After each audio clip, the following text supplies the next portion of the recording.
talking about mindset today. Managing your mindset, getting your head in the right space to not screw it up, to do a good job, to grow, to build your business. Yes, please don't screw up your mindset. It's bad start. Bad start. Hi, everyone. I'm Bill Gallagher, scaling coach, host of the show. We bring our show every week to you, 3 times a week, with something in the world of scaling up, growing your business, elevating the people, strategy, execution, cash, and the leadership to go along with it. Today's conversation very much along that line. Yes, we're definitely going to dive way into that. Thank you for having me here, Bill. Thank you. Welcome to the show. Yeah. So guys should know Hanneke, right? Sounds like a Jewish holiday. Yeah. But she's from South Africa. It's like an Afrikaans name, I'm guessing. Yes. Well done. Yes. It is an Afrikaans name. It's as Afrikaans as they get. Well, actually, it's more Dutch, but yes. Dutch. Yes. Yeah. Kind of the same thing. Right? Yeah. What's the difference between Dutch and Afrikaans? We don't know. A few thousand miles. 200 years, actually. Yeah. So anyway, we're going to get into all that and more in just a second. We've done 300 episodes now. There's something on almost everything. Go find all that and more at scalingcoach.com. That's our website, scalingcoach.com. All the tools, download, show notes, that kind of thing at scalingcoach.com. Plus, if you'd like some help finding a coach in your area, we can help you find one. And somebody who fits whatever you need, scalingcoach.com. Anyway, we're going to get into it now with Hanneke, and she's got a book coming out. As we record this, it's actually today that the book is launching, right? Yeah, it's happening today, and it's been fun. The Up-Level Project, it's live on Amazon and everywhere else where you can buy a book. The Up-Level.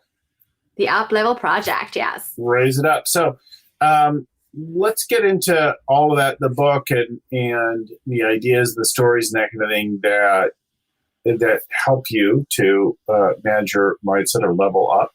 But before we do that, let's talk about you and how you came to work in this thing, write this book, like that kind of thing. So did you tell your mom at 7 that you wanted to write a book one day about mindset? Of course I did. I was like, this was the first words out of my mouth.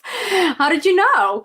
No, actually, no. I I grew up in South Africa, as I mentioned, and I remember first I was going to become a doctor because that's what people did back then. And I remember the first questionnaire was like, why do you want to become a doctor? And I couldn't really fill that out. And I was like, and then I should probably not become a doctor. So I went to school and I actually got a business degree. And when I finished up, what I do remember saying to my mom while watching Keeping the Faith with Jenna Elfman and Edward Norton was she had this corner office and she was just so badass. And I was like, one day I want to, have a real power career. And so when I finished university in South Africa, I had a huge student loan. And there was and we also don't get the rates that your students get over here. You're borrowing it straight from the bank at prime -1, and the interest rates are super sky high. And I was like, man, this isn't going to work. I'm going to get my visa and go to London and do a side of travel while I pay off the student loan in stronger currency. So fast forward, I land a job as a money broker and I become the high-powered woman, and I am miserable. I did not enjoy it at all. It wasn't for me. I mean, at first it was super glamorous and, you got the credit card and all those fun perks that comes with this big corporate career. But I just realized then and there that actually this wasn't for me. Now, at this point, I had struggled with depression and I had actually ended up in a psych ward in South Africa, and I had decided I was going to do everything in my power and never to ever go back there again. So when I started working on Wall Street, I started working with my first coach. Yeah, I want to hang on. Yes. You're all excited. You're on a tear. I struggled with depression and I ended up in a psych ward. I decided I never, like, that's a big flipping deal. And you're like ripping through it. I'm like ripping through it. I'm like, dude, we've got other things to tell you about. Like, let's get to it. No, so we all have moments of challenge and trial that hit us in life. That's not a small thing. Yes, no, I mean, that's not a small thing at all. And so, what happened was I was 19, my medicine malfunctioned on me. And as they were trying to tinker to get it back, they actually just gave me the wrong dosages, and I was basically on suicide watch for a week. And so I remember being in this is sort of where my story starts. Is I'm in the psych ward, and this woman checked out, and she was already a mom, and she had a family, and she checks out on a Friday afternoon, and I'm like, oh, okay, people leave this place. Like, I'm not going to be here forever. And so she checks out on Friday afternoon, and on Friday evening at 9 p.m., she's back in the psych ward. And I remember it making such an impression on me because I was like, oh my word, I don't want this for the rest of my life. And so it was right there and then that I made a commitment to myself that I was going to do whatever it took to get better. And I was going to wean myself off of this medicine that I can't trust, that does so many wonderful, beautiful things for other people, but somehow had not worked for me. And so I did that. I, within a year had weaned myself off of the drugs. And then I'm going to drop another bomb on the audience. And then the night that I take my last depression pill, I actually got raped. And so I have luckily had a lot of support around me, and I was able to overcome that. And that's then how I, moved to London and move on and overcame that. And then eventually decided that, I had gotten so much from coaching and people who had helped me with my mindset over the years that I wanted to give that back to people. So while working on Wall Street, I hired my first coach. And then fast forward a couple of years, I had started a Pilates business. And then from there, I was like, okay, I don't want to become a YouTube sensation. I don't want a brick and mortar. So what's next? And so it's then that I land in the world of coaching and wanting to pay this forward because it has helped me so much in my own personal life to overcome all these adversities. Yeah, to go from severe emotional trauma and psych impact and the experience of being scared and being institutionalized, if even briefly, and then a deeply intimate personal physical assault, and then navigating your life and your career. That's a lot of stuff to grapple with, and it can't help but shape you and teach you something. Yeah, yes, absolutely. It definitely, it wasn't easy. It was obviously hard and horrible as I was going through it. And yes, it shaped me. It has helped me to become stronger, to become more resilient, to be able to, be able to kind of bounce off of things quicker as a result of that. But it taught me these lessons, and specifically these mindset lessons, and how to really work with your mindset to continue on and to continue to move forward or overcome difficult situations. Yeah.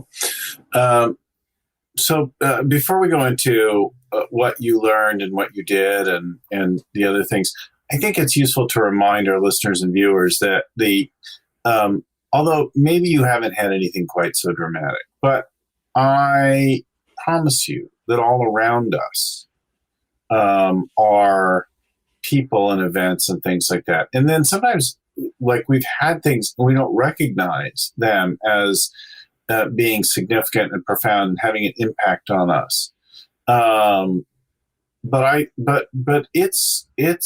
it's the water we swim in as human beings. There's breakdowns and traumas and upsets and fears and things like that all going on that we're all grappling with and figuring out how to do.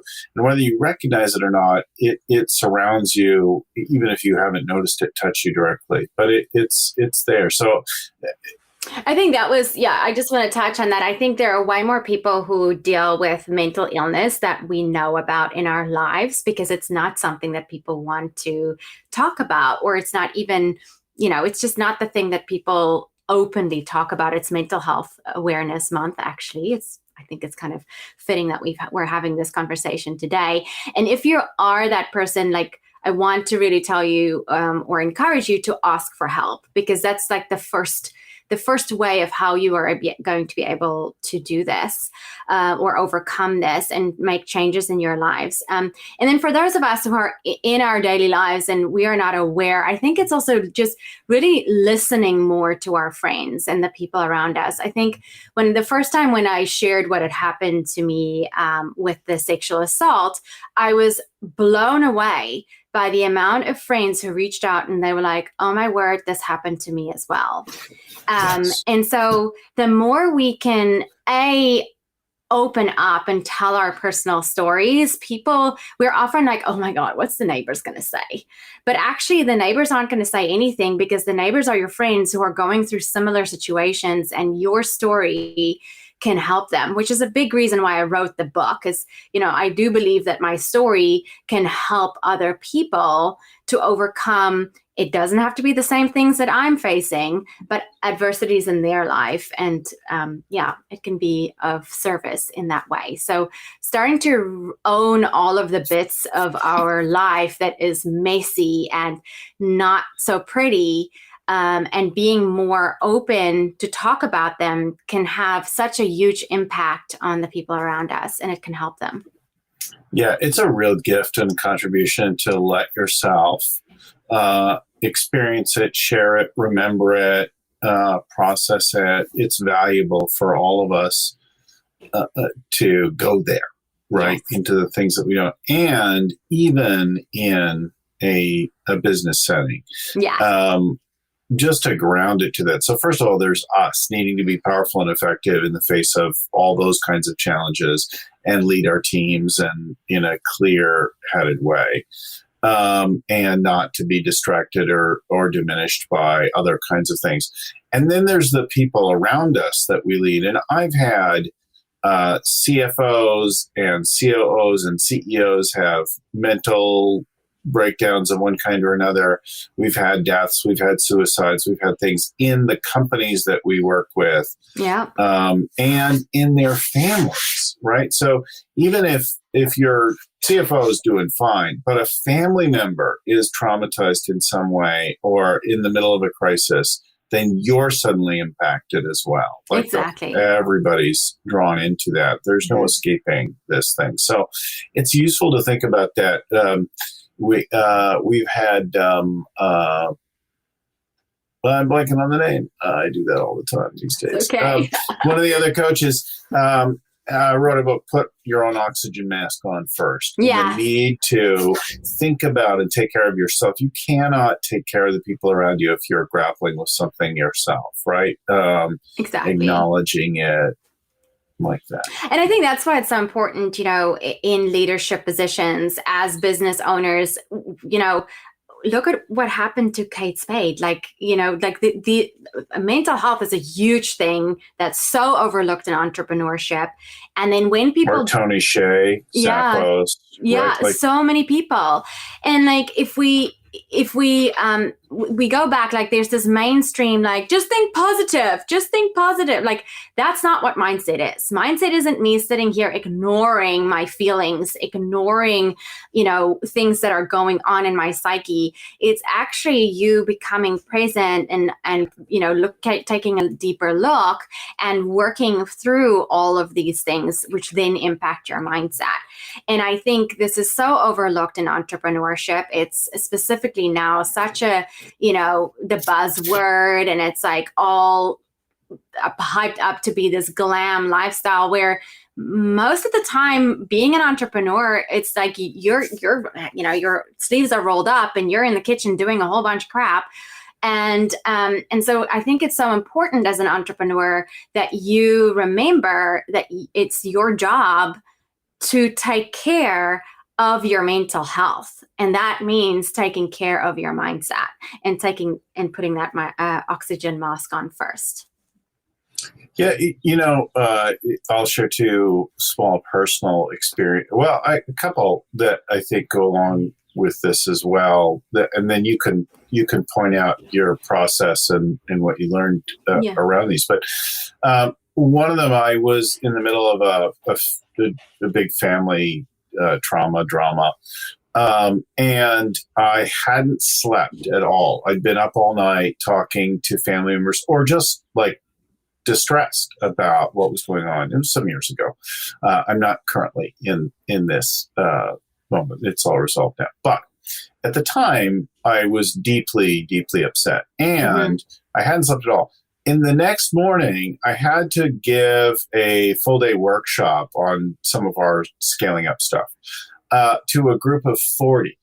And so I walked to the front of the room without any sleep and still in some emotional turmoil over the whole thing. Except in that moment, there's also nothing for me to do about the family situation, right? There's just like, there needs some time, some other things. And so right now I just need to lead this damn workshop. And so, but I'm clearly not like super great. So I just walked to the front of the room and I said, listen, guys, I just want you to know I'm really tired. I didn't sleep last night. I'm dealing with something. There's nothing else to do right now. There's nothing you should know. I'm okay. It's handled for the time being. And I really can't say more right now. But and I want you to know I promise to just bring everything I got and give it with you. People so responded to the courage to share that, right? And I think I probably cried a little bit in the middle of that, like just or felt it was visibly emotional. And then I just was there with them, having named what was going on, right? Then setting it aside and then making a promise to them to deliver something and then being with them. Like the reaction from the group was outstanding. Like the reviews, the whole thing was like over the top, or it was different. I don't know. It was like being real and raw and then going for it. I was truly, truly exhausted. But we have more reserve than we realize. Yeah, but yes, absolutely. We are more resilient than we think we are. And that's such a beautiful example of taking radical responsibility for where you are at and then being a radical leader in the moment of, telling people what's going on, which is the whole vulnerability, another buzzword that's out at the moment, but it's just about being honest. Like, this is where I'm at. Here's what's happened, but you didn't overshare with them, which then kept their trust with you intact. And as a result, you were more relatable. And because you were more relatable, they were more intrigued. And so I'm not surprised that you got amazing reviews from that. Yeah. Another one that went a little different, wasn't so much me, but on one of my teams, I'm in the middle of leading a day, planning quarterly or annual planning for one of our teams. This was a few years ago also. And one of the senior team members shows up late and then begins behaving erratically and not being like in a different conversation, like talking about things that are only loosely related, not connected to the train of thought. And I thought to myself, wow, this person is somewhere else entirely. And they're not rational or functioning in a normal way. And they're on the verge, and then their energy level, like they're on the verge of a breakdown. Yeah. And so I gave the room something to do, and I took the CEO aside and I said, listen, that guy is not on your team right now. He's somewhere in some other land mentally. And I think you need to be worried about him having a full-blown mental breakdown. And he's like, really? And I said, yeah, no joke. I've seen this a couple times, and there's headed for something. And whether it happens or not, and let's hope that, this is just a moment of, I don't know, maybe he's drunk or something. You should take some steps, right? You need to secure the physical space, the internet space, the digital space. You need to lock up money. Like, you need to do stuff. You need to advise the board that you've got something going on here with a key member. And they only did a little bit of that, not the full preventative things. Anyway, the next day began a multi-day breakdown of this person, full tilt, like, break of some kind. And the office was vandalized, broken into, things were damaged, and a great deal of money was diverted. Right? And they were able to claw it back and to address the damage. But a substantial thing went on. That person lost their mind for a little bit and had some kind of a break. And you've got to be aware of it and watching for it and sensitive to it and not just be hopeful that things are going to be fine, right? When it is, you've got to lean into it as a leader.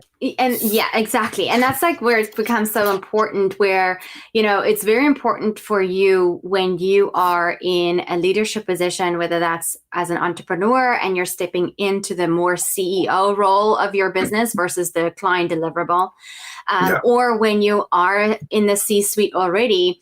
A good chunk of of any management position, actually, a good chunk of your role becomes supporting the people around you and noticing when things are off with them and having the awareness to then support them in that moment. And to do that, that means you have to create a safe space. And how do we create a safe space, emotional space for someone, right? We build trust with them. How do we build trust with them? We treat them like they're a freaking human being with a life. We ask them about their personal life and what they're doing this weekend and what they did this weekend. And that's stuff that often gets overlooked because we're so busy in the nitty gritty of running a business and making money that we forget that the people working for us are human beings with feelings and thoughts and lives other than just in this room. And so the more you can allow yourself to create some freedom in your schedule so that you can become that person, the better results you will see in your business. Yeah, it's really well said. At the high functioning end of things, if you want to raise performance, that kind of thing, there's a personal reason why somebody's performing or not performing. There's interconnection between their hopes and dreams and that kind of thing, and just being aware of what's going on with them to the extent they're comfortable in sharing with you, right? People don't want to share with you everything going on with their partners and necessarily, and sometimes they do. Finding that balance is a really critical thing, right? Of giving some room to it and then managing what's appropriate to the level of business. Obviously, if somebody comes into your office every day and wants therapy, they've confused about your role. Yes. Yes. You are not the therapist. Enter stage right, or exit stage right. Or just, you can even, so I remember, the most powerful thing for me, if you ever find yourself in this situation, this was a friend who did this with me, but I'm forever grateful that she did this with me. So before I had the breakdown, before they had adjusted my medicine, I was in a very deep and dark place. And I would every afternoon go to my friend, I would sit down and I would, unpack all of my stuff with her. And one afternoon, I will never forget, she takes me by the shoulders and she's like, Hanneke, I love you, but I can no more. This is above my pay grade. You need to go and find a therapist. Yes. And so if you are in a conversation like that with someone in your life, or, and you're afraid to say this to this person, trust me, that person is going to so appreciate you for the rest of their lives if you give them that information, because you are not a therapist unless you are you went to school, unless you are.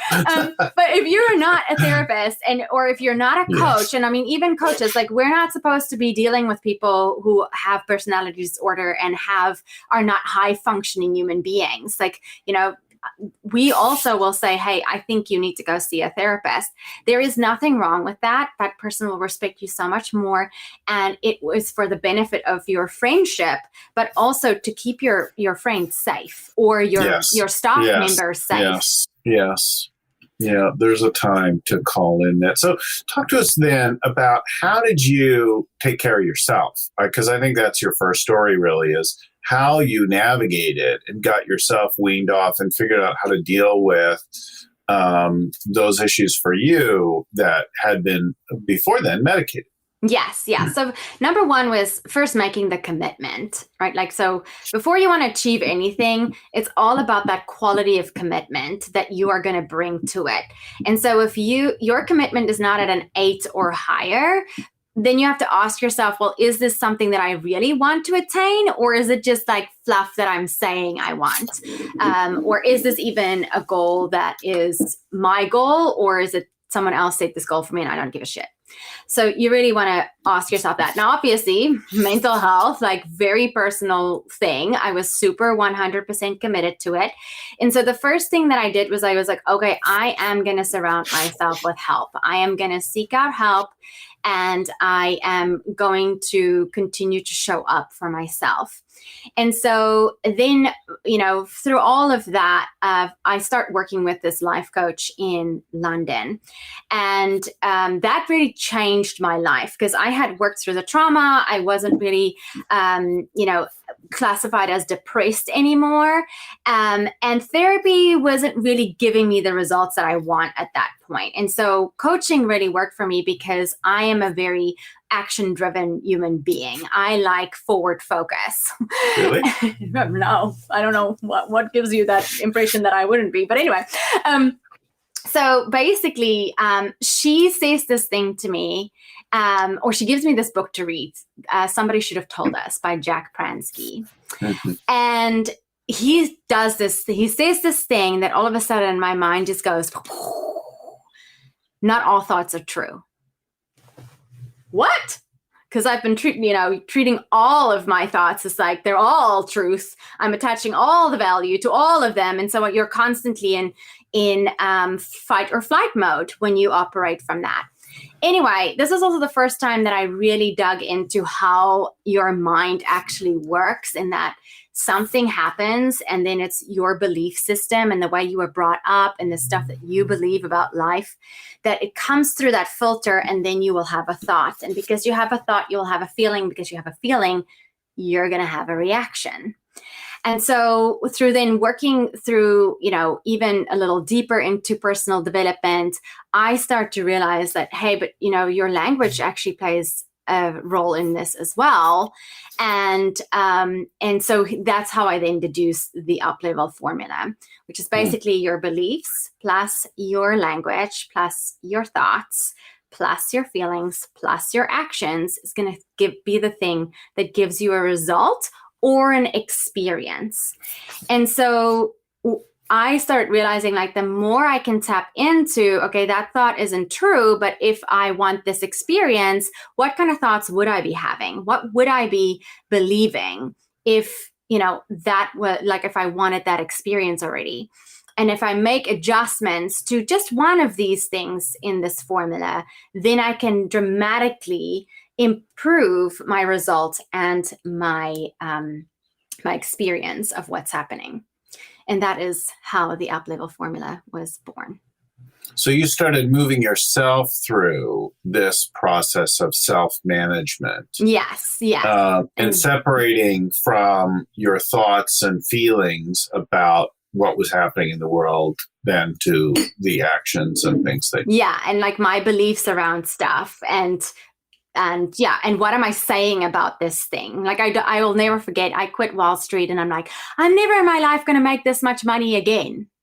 Well, if I say that, then that means I believe that. And if I believe that, then I'm going to act in alignment with that belief always. And so then I will never make more money than I make on Wall Street. And once I released that, business went better, make more money than I did on Wall Street. Yes. Interesting. So I always think, going along with that, one of the ways to change my beliefs is to change the stimulus. So I surround myself with different people, or I do different things. So I give myself different people and experiences so that my reference is altered. And obviously, if you go to learn something new, you surround yourself with people who have a skill that you don't have, and that kind of thing. That's one, but that general process feels always really like healthy and good, because I think 100%, like, we start looking and feeling and remembering and thinking about things a particular way, and then somebody will share the same experience back to you, and you're like, that's not how that went.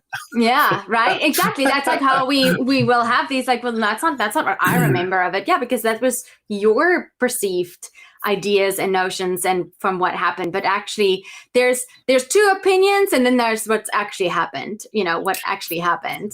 My wife showed me a picture of me this morning from a couple of years ago. A very distinctive, funny moment. I have no idea what the hell was going on in that moment. I remember nothing of that moment. I don't recognize it at all. And I'm pretty sure that I wasn't having a break or over excessively inebriated or anything like that. I just I didn't catalog it's gone. And yeah. I realize I'm 56, but I'm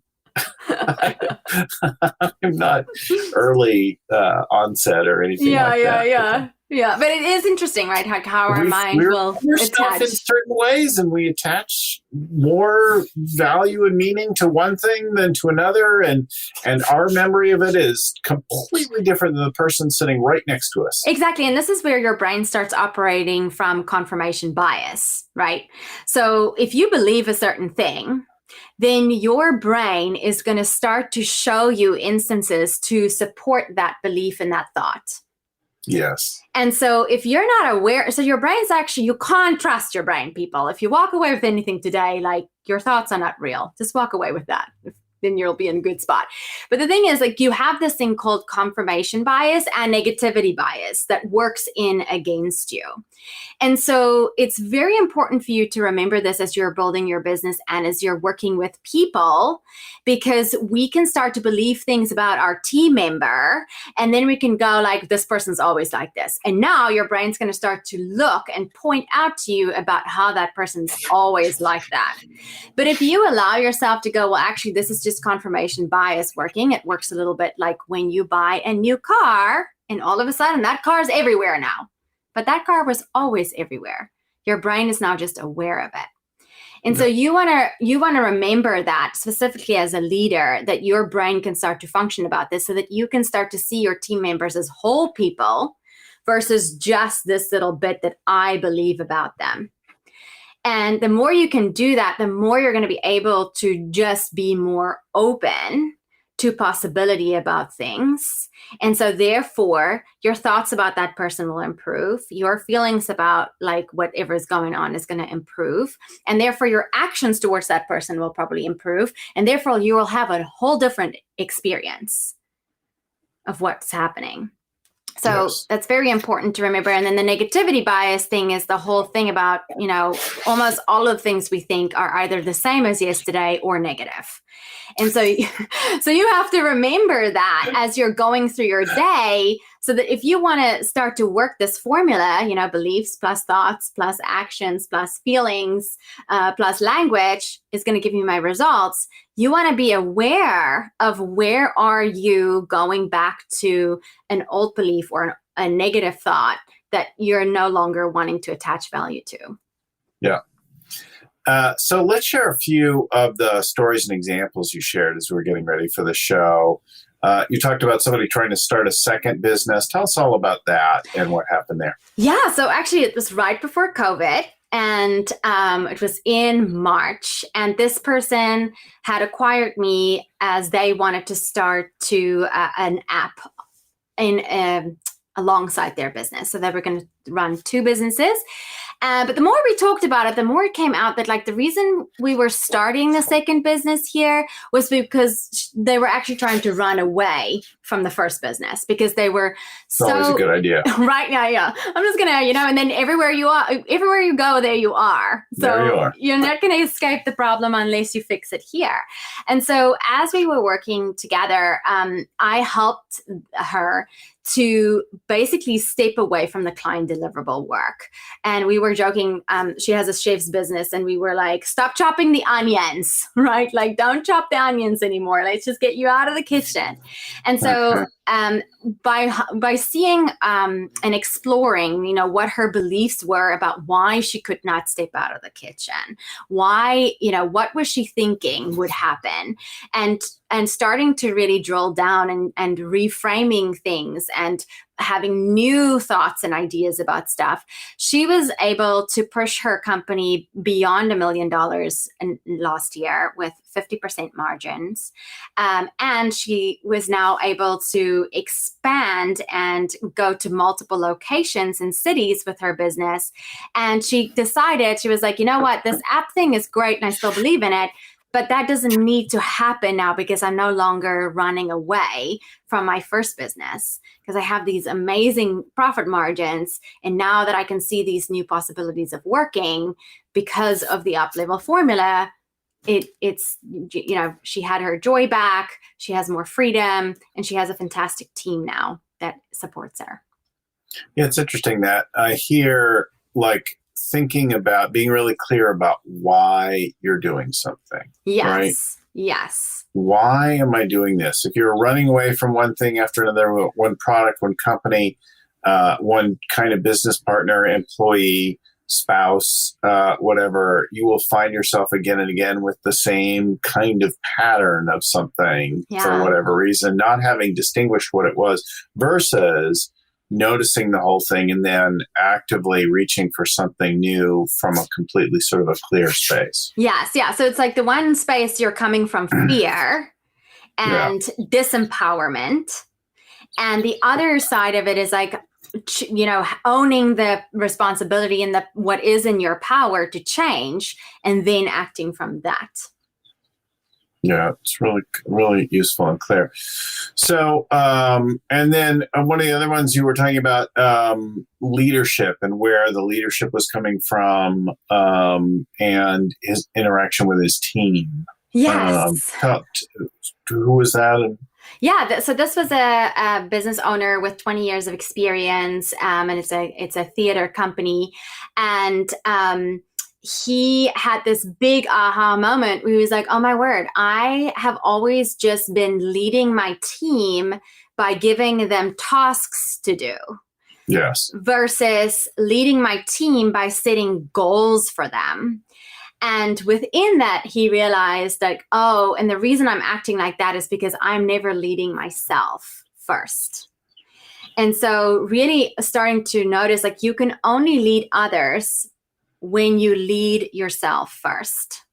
So you have to be. What do you mean by that? What is leading yourself versus not leading yourself? What do you mean by that? So leading yourself being building awareness, right? Like building huge radical self-awareness about actions, how you act in certain circumstances, what your triggers are, where you get tripped up, what your sabotages are, how you distract yourself. And then also really knowing what your strengths are as a leader. And you can, do those by doing a lot of personality tests, but also just learning like what works with your team, debriefing with your team, so that you really start to build a really good idea of who you are as a leader. So that's leading yourself first, right? Like you are only going to be able to take your team as far as you're willing to go. So if you're not like prepared to do all the self or personal development work, you're only going to go to a certain place. Got it. So the deeper you go within yourself and the more you understand your values, your qualities, and your business's mission, all that's how you then are able to lead others. So that's actually a really good point. I talk about something related to that, I think, all the time with our teams. And that's the good news, bad news. It's a good news, bad news thing. And it also shows in two different sides. So you deserve the company you have right now, and you have the company you deserve. Yes. The company that you have today, if you're the leader, the owner of the business, or even a part of it, is perfectly matched to the level of leader that you've been. It's perfectly matched. You talk about codependent in the mental health space, right? Another buzzword. But you think about that, like you're in sync with each other. They exist and operate around you in a particular way, and you around them in a way that's matched to the way that you've been operating. So you want to level up the company, you want to scale and grow, and you throw things on like that. But if you don't also level yourself up, then you end up pulling it right back down to where you were because you kind of hit a capacity level, or it blows you out, right? Exactly. it runs away from you and you get ejected. And other times you pull it back down to a level and in a way of operating that's comfortable for you. But in neither case have you learned to swim in the deeper water. Exactly. And so this is that whole thing about, what got you here isn't going to get you there or Right, where you want to go.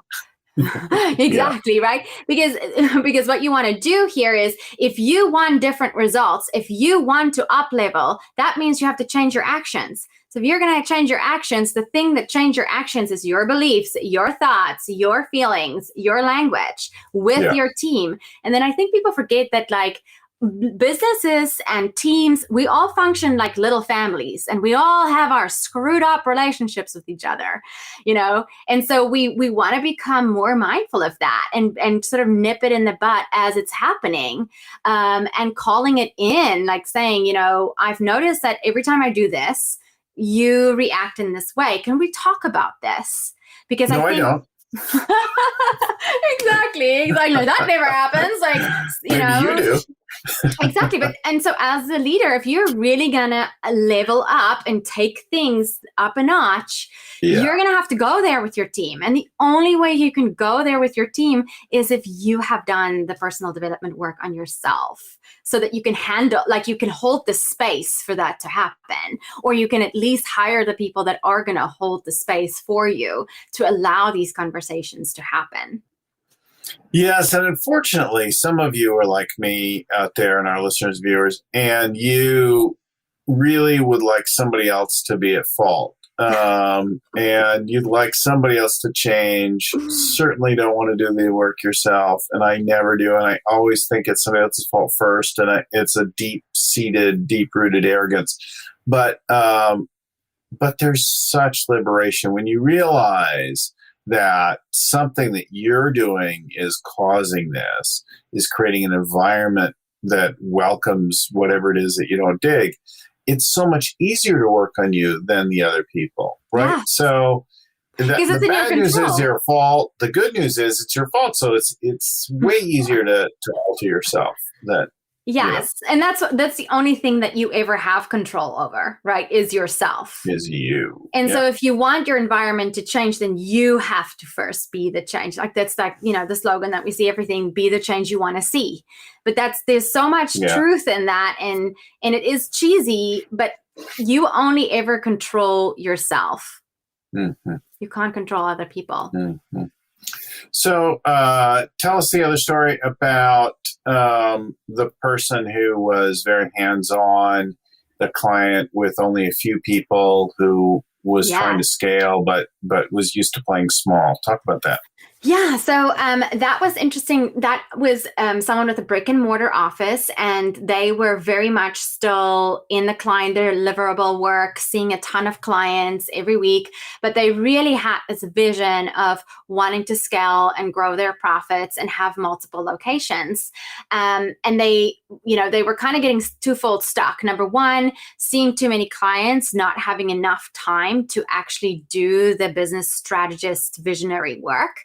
And also not having enough time to be able to manage and lead a team that is bigger. And so when we start working together, it all boiled down for that person that they had this deep-rooted belief that success takes blood, sweat, and tears, that you're going to have to give up stuff. It's compromise. It's hustling. It's people get so stuck and hung up on that. And when you believe that, then if you're already at your max in capacity, then there's no way you're going to want to do anything else because how you're going to self-destruct. And so as we started to really just, change and shifted her belief to realizing that actually success takes quality of commitment and quality of work. It's not just hustling around the hour. It's being strategic with what you're doing and what those big rocks were in her business that were the big profit drivers and that could help her to expand her business. Then she was able to hire more people, and she quickly expanded to 2 and then 3 offices and went to 10 full-time staff members. She herself stepped way back from the client deliverable work. And as a result, she was also able to create some more freedom by taking Fridays off. Awesome. That's a victory, right? Win-win-win. Yeah. Reorganize it to have it be better, but it's going to require a shift and all of that. Well, so let's just recap some things. I think before we run out of time, yes. The mindset is so important. The self-awareness makes a difference in that. You rattle off a formula of beliefs, thoughts, language, actions, and feelings gives you your results. So we've got how we believe in things. We've got our thoughts about things. We've got the words we use to speak about things. And then the actions that we take, then along with our feelings, leads into then the results that we've got. And they are all working together. Very related. I think the other thing to remember here is that they don't all, I wrote it out as like a very linear formula just for people to get it, to be able to have a visual. Yes. But it's very important to remember that this all kind of works in the jumble, like not always linear. And so even if you just, up level or upgrade 1 or 2 of the things in the formula, you will see results. And then that's how we build momentum, right? It's like little degrees of change will eventually give you that avalanche of change that you're looking for. The other thing is all this is in your control, right? So beliefs are well, I don't know what your definition of beliefs would be, but the things that we hold to be true without evidence. Yes. Thoughts are connected ideas that are running around in our head. Language is the way that we're speaking or carrying ourselves. Actions are things that we can see going on. And then the feelings, the emotions that we have about it, which we may or may not be totally in touch with. Yeah. But certainly experiencing. And all of those things come together. Any one of them by themselves is an incomplete thing. They're all interacting with each other, exactly. Right? And feeding each other. Exactly. Yeah, very much feeding each other for sure. Yeah. I notice if I feel a little off or whatever, if I go take a walk, a run, if I dance, if I do something like that, some actions, my thoughts and feelings will change significantly, right? And then that'll start to shift my beliefs in the moment. And that all comes like if we are going to go a little, if we take it just a step deeper, I know we're at the end of our time here, but, basically all those things are energy. Right. And energy cannot be created or destroyed. They can just be transmuted into something else. So you going for that run is taking whatever pent up nervous energy, however, your bad mood, and physically changing that energy into something else by getting endorphins. And all of it. Because people also tend to forget that there's also a whole physiological thing that's going on in your body. That's also creating, a whole bunch of stuff. But anyway, we don't have enough time for that today. Let's move on. So much there. So the book, the Up Level Project, the website. Yes. We'll put it on the thing here because the spelling may be challenging. Hanneke Antonelli. Yeah, very. That's try and spell that, guys. Spelled differently than we spell the fall holiday, Hanneke Antonelli. Yes. So anyway, it's been a pleasure to have you on the show. I want to give a shout out to Lucy Summers in the background there, producing our show, getting our guests ready, scheduled, getting the shows shipped out. Albert Burge at Podfly Productions for editing our audio. I'm Kadena for writing up our show notes, Tim McGowan for proofreading everything, and big thanks to Vern Harnish, author and creator of our original Scaling Up Network. If you loved it, like it, subscribe, and you'll get them every week. Share it with somebody else. That's the best gift you could give. Share something that gave value to you. We hope to talk to you again next time. Thanks again, everyone, for listening, for watching. Keep scaling up.